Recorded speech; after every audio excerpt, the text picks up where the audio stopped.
Hello everybody, Star here. Here's a little tutorial I'm making for my friend Phantom on how to handle these thingamajiggies. Okay, so first thing you have to know about, there's an animation tab up here, it's helpful. Thing 2 you need to know about. This is the nonlinear animation area.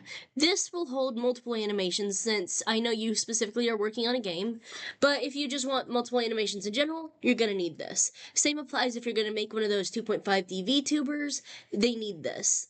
This lets you have all these different animations like sad, normal, mad, confused, etc. Why do I have two sad? I don't know. Okay, so then you also have the dope sheet. This is where you actually do your animations. Ignore this thing over here. This is the dope sheet. This is where you actually store your animation things. As you can see, we're in pose mode. I'll turn this on so you can see this.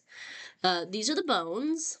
And if you select them and you have an animation chosen, which we don't right now, it should show up. So let me go to the nonlinear animations. So as you can see, these are all over here, but if you right click them, you can choose to start editing the stashed action, as it says, and that makes this the main one you're working on. So that's how you can edit an animation later, which is something it took me a long time to figure out. And then you can just go through and go whoop whoop whoop, and you can change them. Here you can see all of the animations. These are their little keyframes. It's a lot like tweening in that way. Okay, so let's say we wanted to make her tail go all the way down here. First, we rotate it down here, and then you can press I in order to save that keyframe. Let's also move this a little here so it moves a little more naturally. Then we go. You can press the spacebar, by the way, or this, in order to make the animation play. And there, now it's added to the animation, and it will be changed there. Now, you can also delete that by pressing X and using delete keyframes. You can also right-click it and go to delete keyframes or duplicate it.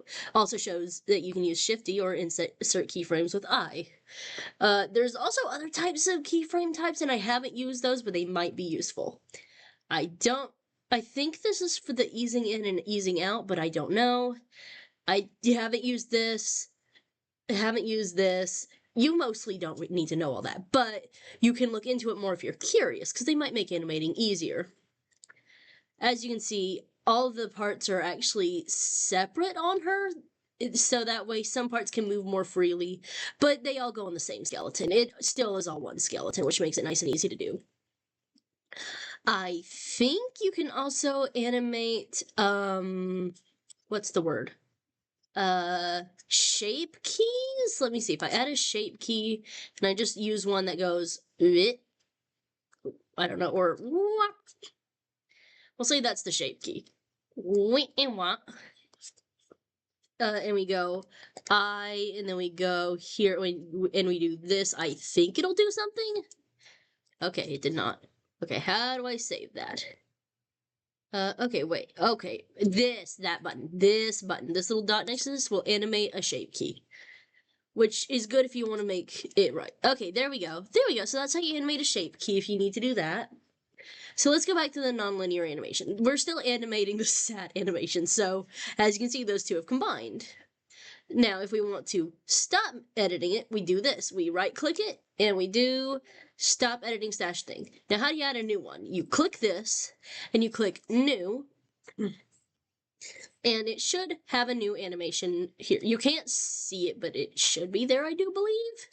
And then you go here, and you just do something. Let's say pose.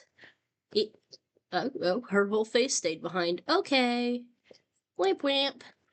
And we do this. Weep, whoop. Okay, it looks like it's still merging with another animation. I don't know why. We're not even going to worry about that. We're just going to call this...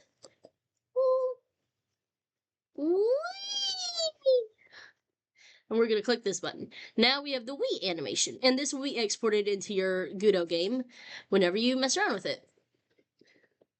And so there you go. I don't know why the tail kept being animated. I don't really know what's up with that. But...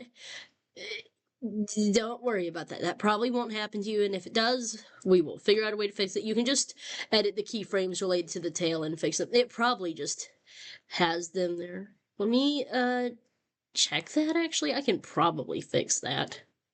Let's see. In this animation, it just shows this and this. Okay, it's just that those are separate bones. Had we selected all of them, and done this, all channels, that lets you, if you do Control A, oh no, that's not it. Shift A? Nope. Okay, select all is just A. Okay, A, and then I, you will save the whole body and all of its positioning. Let's put this back here. Let's go here, and A. Okay, so that's all. It just wasn't all keyframed the right way. There we go. Now it's all keyframed properly, and now the tail won't move. And I think that's everything you need to know about it, actually. I hope this helps, and thanks for watching. Good luck on your game jam. Woo!